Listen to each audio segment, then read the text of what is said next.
কোটি টাকার পাচার হয়ে গেছে এস আলম গ্রুপ। এটা পেপারে টেপারে সব জায়গায় দেখি। জানি না এটা হয়তো পরীক্ষা করতে হবে, এক্সামিন করতে হবে। পেপারে যেটা পড়েছি।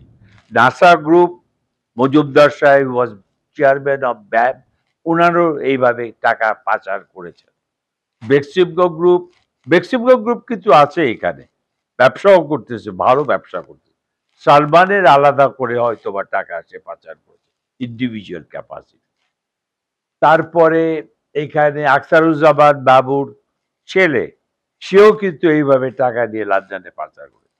বসুন্ধরা গ্রুপের কথা যেটা বলা হচ্ছে, বসুন্ধরা কিন্তু এইখানেই ব্যবসা করছে, এইখানেই তার ইনভেস্টমেন্ট আছে, এইখানেই তার সবগুলা যেটা বলতেছে এমপ্লয়মেন্ট, তার এখানে এমপ্লয়মেন্ট, হিউজ এমপ্লয়মেন্ট আছে।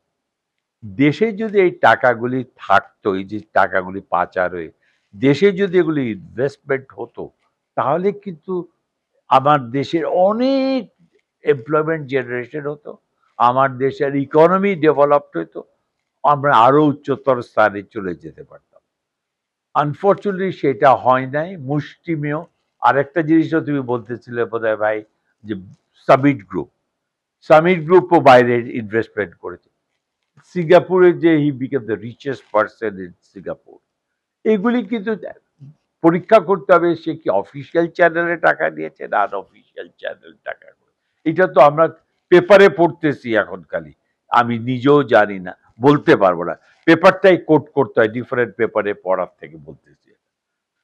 টাকাগুলি আনার জন্য প্রথমে কান্ট্রি টু কান্ট্রি একটা এগ্রিমেন্ট থাকা দরকার, এক দেশের সঙ্গে আরেক দেশের। তারপরে দরকার সেটাকে বুঝাইতে হবে যে এটা কি লিগ্যাল ওয়েতে টাকা গেল না ইললিগ্যাল ওয়েতে গেছে।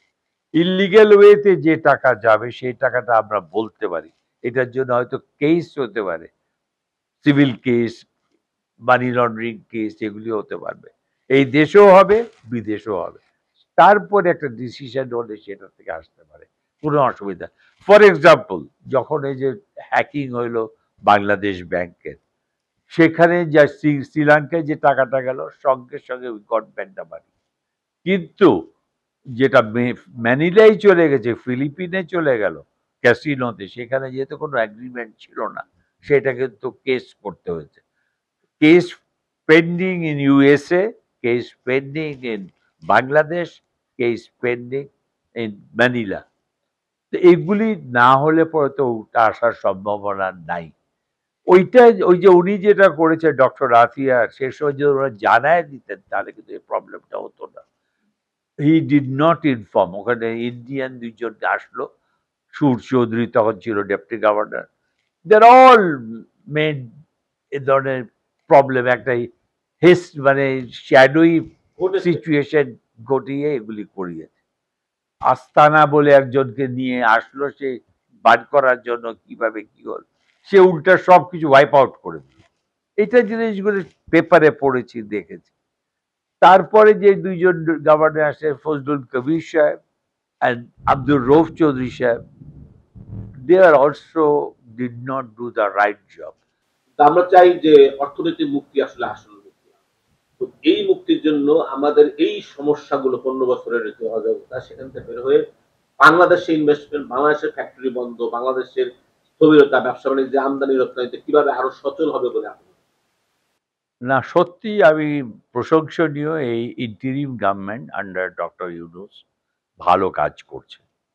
এদের মেন কাজ ছিল শৃঙ্খলা বজায় রাখা, ইলেকশনের একটা ব্যবস্থা নেওয়া, ব্যাংকিং খাত মানে ফাইন্যান্সিয়াল সেক্টরটাকে যে অস্থিরতা সেটা দূর করা, এবং সবগুলোই আছে, মিনিস্ট্রি, পরিবেশ, সবই আছে, এডুকেশন সেক্টর আছে, হেলথ সেক্টর আছে, সবই আছে। প্রত্যেকটা সেক্টরই হয়তো কম বেশি ডেভেলপমেন্ট হচ্ছে, ভালোর দিকে যাচ্ছে, এটাই আমি বলবো। আহ, প্রশংসনীয়, যেহেতু আমি ফাইন্যান্সিয়াল সেক্টরের সঙ্গে জড়িত, আমি বলবো এখানে যে স্টেপসগুলি নেওয়া হয়েছে, এইটা অর্থ উপদেষ্টা, আমাদের প্রেজেন্ট গভর্নর, প্রত্যেকের চেষ্টার জন্যই, আপ্রাণ চেষ্টাতে এটা কিন্তু এই এখানে যে একটা মানে লুপ হোলস হয়ে গেছিল, ড্রপ হচ্ছিল সব জিনিস, সেটা কিন্তু বন্ধ হয়ে গেছে। সেটা আপাতত বন্ধ হয়েছে এবং আমরা আগে নেওয়ার জন্য চেষ্টা করছি। এটা একটা ভালো নিদর্শন। নতুন এক যেটা ব্যবসায় আসবে না এমন কোনো ইন্টারিম গভর্নমেন্ট জেনারেলি, আমি আমার এক্সপিরিয়েন্স থেকে বলবো আসে না। যখন কোনো নিউ গভর্নমেন্ট আসবে, যখন তারা জানে যে পলিসি কি থাকবে না থাকবে লম্বা পিরিয়ডের জন্য, তখনই কিন্তু ফরেন ইনভেস্টমেন্টগুলি আসবে। দেশীয় ইনভেস্টমেন্টগুলি তখনই নাড়াচাড়া করা শুরু করে। ইন্টারিম গভর্নমেন্টের সবাই বসে আছে কি হবে কি হবে কি হবে এই চিন্তা করে। তারা তো জানে না এখনো পর্যন্ত কি হতে যাচ্ছে না যাচ্ছে। তারা তো প্রজ্ঞাপন দিচ্ছে, নানান ধরনের ডিসিশন তো নিচ্ছে। না দেখেন, কোন সিরিয়াস ডিসিশন ওই রকম নাই। নতুন কোনো হেভি প্রজেক্ট, মেগা প্রজেক্ট নাই।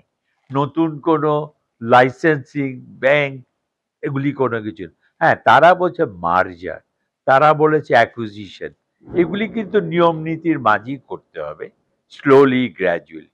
হঠাৎ করে ওভারনাইট করা সম্ভব না, এটা করতে গেলেই ঝামেলা হবে। বান্ডেল থাকলে প্রতি সেনমানিতে টাকা বাঁচবে। বিকাশ সেনমানি বান্ডেল কিনে জিতুন প্রতি লেনদেনে।